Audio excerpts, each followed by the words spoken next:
It was really weird the way they handled it. And my mom came in, and of course I'm like 10 and just want to die. My mom's and the vice president shows the pictures to my mom.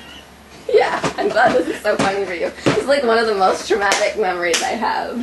You see what they're doing here? You remember if it was lesbian or heterosexual porn that you shared, or it was just a woman? I don't even want to go into it.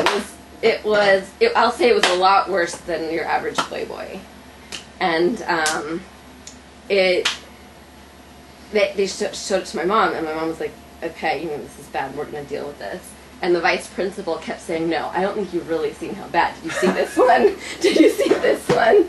And my mom was like, yes, we'll deal with this at home. We're taking this very seriously. She's going to be disciplined. And the vice principal keeps going like, no, I don't think you really know. Did you see this one? And my mom years later was like, that was very odd, Like, you were in trouble, but the way that was handled. But did you see this one? Yeah, exactly. And the really sick, sad ending, crazy ending to this story is that this happened at a Dada Riel with this woman whose name I won't mention, but I clearly remember. My sister ended up going to Heschel Day School, another conservative Jewish day school. Like, there are only two in the Valley, and she had been at a Dada Riel and she switched to Heschel. And when she was in the exact same grade, 5th grade, she wrote something in a kid's yearbook that was considered pornographic. The funny thing is, the principal at that time was the old vice principal that had gotten me in trouble. So the same woman called my mom in to get my younger sister, in trouble for porn in the yearbook. So that was the epilogue to that story. Yeah. Trouble. Yeah. Oh, what was your reputation in high school? Probably nerdy. Yeah. Probably weird. I was interested in all the things smart kids were. I did theater.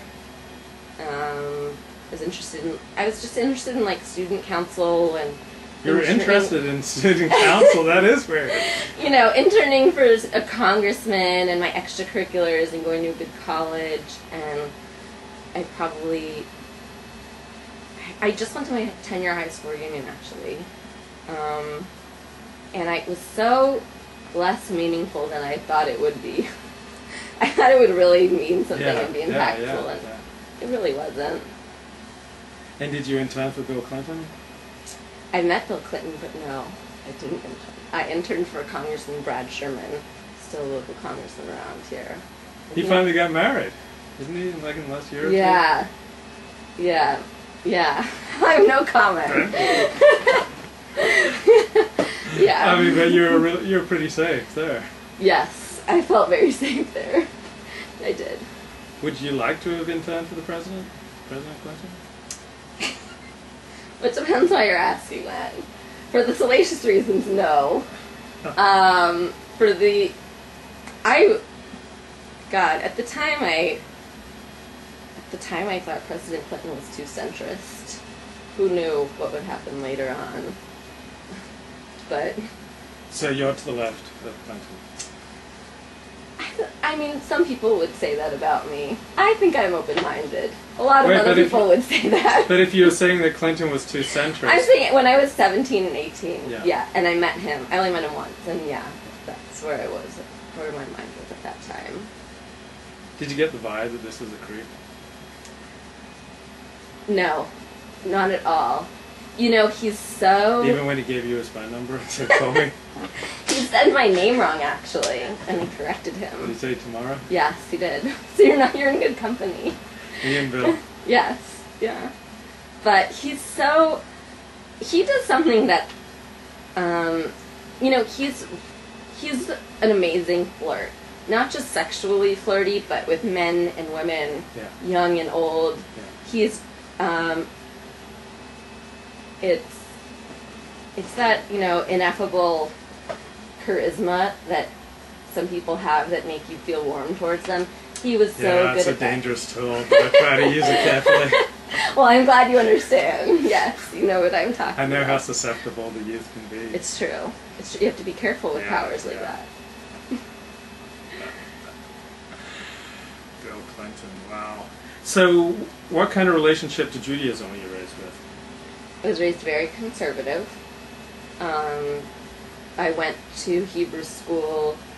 Well, for my bat mitzvah, I did every parshat in the Torah, in the Torah portion. I led the whole service. I went to Hebrew school well after I went to public high school through the University of Judaism, to Hebrew High, where I got language credit for Hebrew.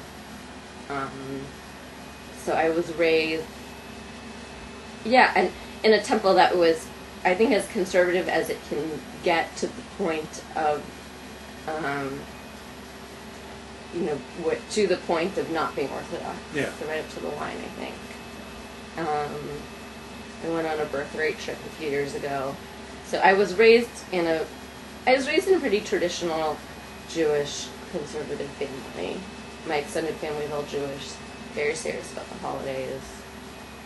And how did you relate to Judaism? I mean, you did these things, but what were you thinking of doing? Initially, when I was really young, I wanted to be Orthodox. I loved it. I loved the school I went to. I think it sounds completely different, I think, from my friends who, for instance, went to Catholic school when they were younger. I really loved it. Be open to, the encouragement of discussion. People weren't afraid, I thought, when, you were in a challenging intellectual environment and you brought that into religion. Yeah. I don't think I realized how unique that was to Judaism until later, and I really appreciate that. During college, I struggled a lot with atheism. Mm-hmm. I think I went through a number of years where I identified as an atheist.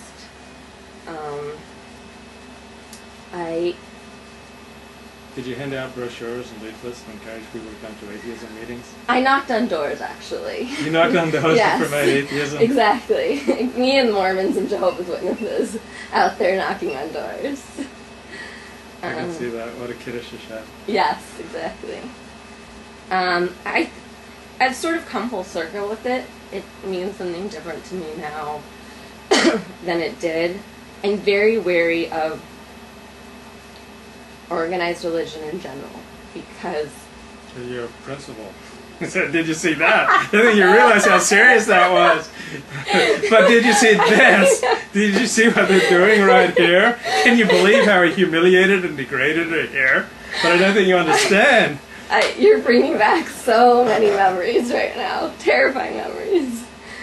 Yeah, that kind of turned you off organized religion. Yeah, you can imagine why. But in spite of that, actually, I really did love Dad Ariel growing up. I loved my teachers. And even in Hebrew High, I'm trying to remember the name of we had some great people come and speak to us. And I didn't find it completely didactic. As a teenager that wanted to be rebellious and wanted to challenge people for the sake of challenging people, I thought, Judaism was very accepting of a person like that, and that that meant more to me than anything that they could have answered my questions with. The fact that they were allowing me to question. But now I'm wary of extremes in all religions. I think fundamentally religion is there to help you lead a moral, righteous life. And I have a relationship to that aspect of Judaism. I have issues with some other, but that doesn't take away from me the relationship I do have with it. What's the difference between dating a Jew and dating a non-Jew? I assume you dated some non-Jews. Yes. More probably non-Jews than Jews. Okay. How would you compare and contrast? It's really hard for me to say. I don't know that I had noticed a big difference. Then non-Jews say have a nice day more often. Say what? Then non-Jews say have a nice day more often. Do they?